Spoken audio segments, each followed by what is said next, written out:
Olá pessoal, vamos para mais um Evangelho Dominical, sempre com um tema espírita, de evolução, de reforma íntima, para que reflitamos e que nossas atitudes sejam cada vez mais dignas, né, para que a gente possa evoluir, ok? O tema de hoje é abençoa. E acho que para a gente começar a falar de bênção, né, de abençoar, nós temos que entender os vários significados dessa palavra abençoar. Né? Abençoar, ela pode significar tornar feliz, pode significar benfadar, louvar, glorificar. Se ela significa isso, ela também pode significar, ela pode estar relacionada, né?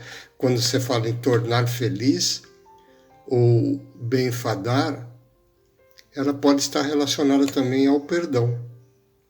Então, o tema de hoje, abençoa, ele está relacionado à palavra perdoa. Todos os temas, as referências que foram propostos para a gente falar sobre esse tema, tudo está relacionado à parte do perdão.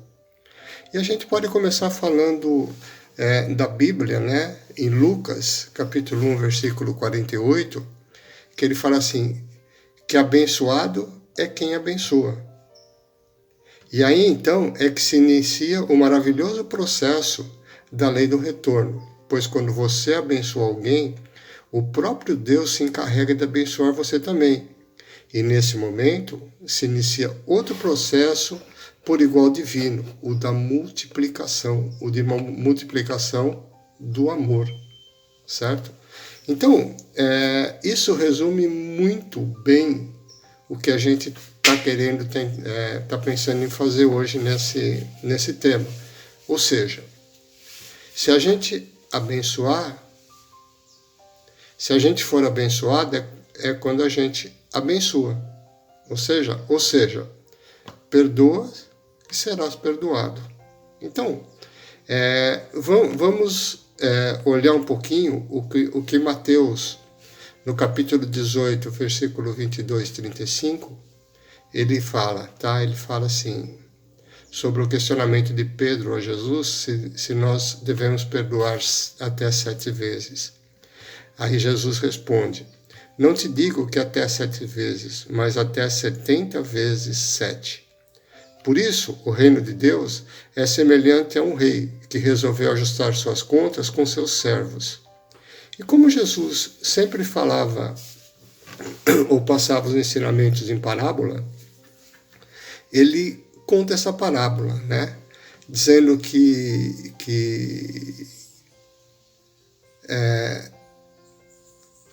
o rei resolveu ajustar as contas com os servos. Então ele começou a cobrar todos que deviam. E aí tinha um servo que devia para ele 10 mil talentos. Então o servo, não tendo como pagar, ordenou o rei, né, o senhor, que fosse vendido mulher, filhos, tudo que ele possuía para pagar a dívida. Naquela época tinha esse costume. Se você não consegue pagar, pega a tua família, vende como escravo, pega todos os seus bens. Era bem rígido nessa parte, né?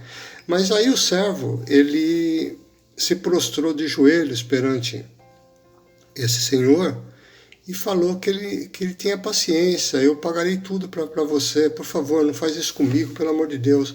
E Jesus, o Senhor teve compaixão desse servo e perdoou a dívida.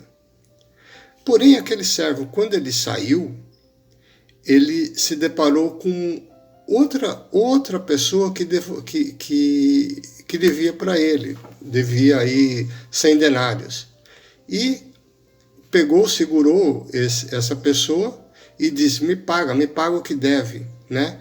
E essa pessoa caiu de joelho, implorou, tendo paciência, eu vou te pagar. Mas esse servo, ele não foi complacente como o rei foi com ele. E o que ele fez? Ele não atendeu esse pedido e mandou conservar, manter essa pessoa presa até que pagasse a dívida. O rei, sabendo disso, chamou esse servo novamente e disse assim: servo malvado, eu te perdoei toda aquela dívida porque me pediste. Por que você não teve compaixão do teu companheiro, como eu tive de ti? E ficou irado e mandou os guardas, outros, prenderem esse servo até que ele pagasse toda a dívida. E aí ele compara, né? E diz assim: assim também meu Pai Celestial vos fará, se cada um de vós no íntimo do coração não perdoar o seu irmão. Então, é aquela história, né? Nós somos o nosso próprio juiz. E nós sabemos o que fazemos de certo e errado lá no íntimo, a gente sabe disso. Então a gente sabe que a gente fez algo errado, a gente pede perdão a Deus. Mas se uma outra pessoa fizer isso de errado com a gente também, alguma coisa de errado e a gente não conseguir perdoar, por que nós devemos pensar que Deus nos perdoaria? Apesar que Deus perdoa sempre. Mas existem umas leis que a gente tem que pagar as nossas dívidas. Então o arrependimento, a vontade de acertar, ele leva a gente a caminhos que vai nos elevando e a gente começa a compreender, à medida que a gente vai entendendo os ensinamentos de Jesus, a gente vai lendo o Evangelho, né? A gente vai percebendo que a gente vai fazendo uma reforma íntima. E muitas coisas que num determinado momento era muito importante, que a gente não cedia de jeito nenhum, quando a gente começa a compreender, a gente começa a não dar tanta importância. Às vezes algo que há uns tempos atrás era super importante para a gente, hoje não é tanto, a gente pode deixar algumas coisas de lado. E saber perdoar é divino, tá? E a gente tem que ter um conceito também, né? Que sempre a gente tem um companheiro de jornada. Nós temos a missão, né, de viver em sociedade. Nós não conseguimos viver sozinhos. A gente sempre precisa do trabalho de alguém, da assessoria de um outro, para que a gente possa se alimentar, que a gente possa se vestir, que a gente possa trabalhar. Isso no plano físico. Mas na parte espiritual, né, a gente necessita das experiências de nossos irmãos, as coisas que acontecem com a gente para a gente aprender, né? Então, no recanto mais humilde, sempre vai encontrar um companheiro de esforço. Em casa, esse companheiro de ajuda, ele pode ser um pai, um filho, e no nosso caminho pode ser um amigo, ou ele chama de camarada de ideal, alguém que se compraz ou que tem as mesmas ideias que a gente, né? A gente imagina o seguinte, no fundo, né? Só há um pai, que é Deus, e uma grande família que compõe os irmãos, ou seja, nós somos todos irmãos. Se na hora no nosso encarne, encontramos o nosso caminho aqui na Terra, algum companheiro menos desejável, aquele que ele não se compraz, nosso santo não bate, como a gente costuma falar, né? A gente tem que fazer um esforço e ter compaixão e ensinar sempre, porque se a gente conseguir elevar quem nos rodeia, automaticamente também alguém vai nos ajudar a nos elevar. E a gente forma um grande laço, né, que promove o bem para todos que nos cercam. Então, se a gente saber perdoar e a gente entender as dificuldades dos nossos companheiros e desses companheiros a gente ajudá-los a evoluir, nós também evoluiremos. Por quê? Porque com o bem se paga. Então, se a gente planta o amor, a colheita do amor é enorme. Se a gente plantar o ódio, também. Então, vamos aproveitar a cada momento para nos melhorar, para nos santificar, vamos dizer assim, né?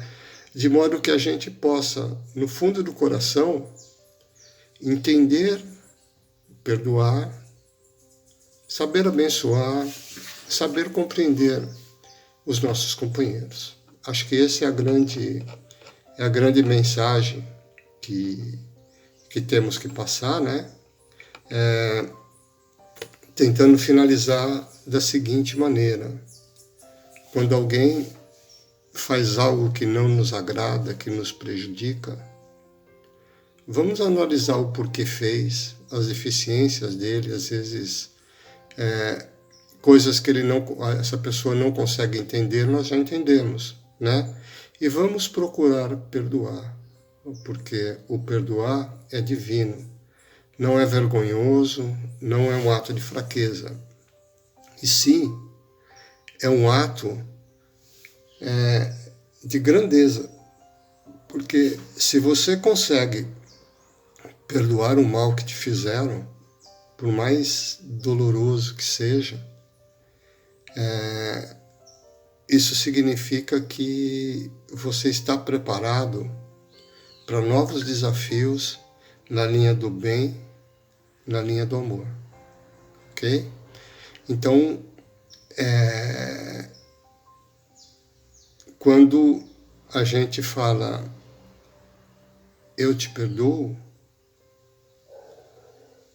esse perdão ele tem que vir pleno. Podemos até, em determinados momentos, dizer assim, eu perdoo, mas eu não te quero mais te ver na frente.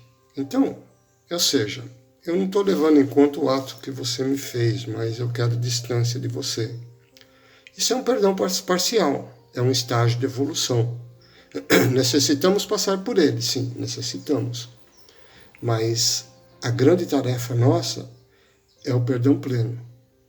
Perdoar plenamente, em todos os aspectos, de modo que aquilo acabe não nos afetando, não nos prejudicando, porque quem perdoa se liberta.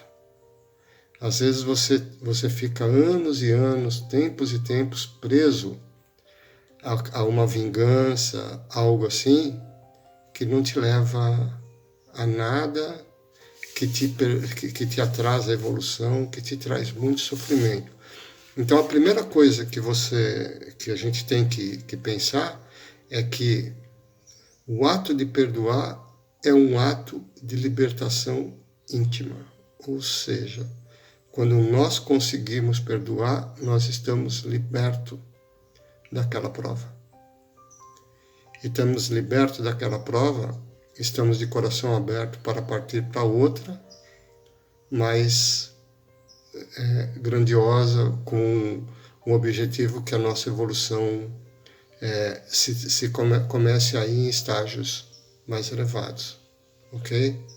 Fiquem com Deus. Um bom fim de semana para vocês.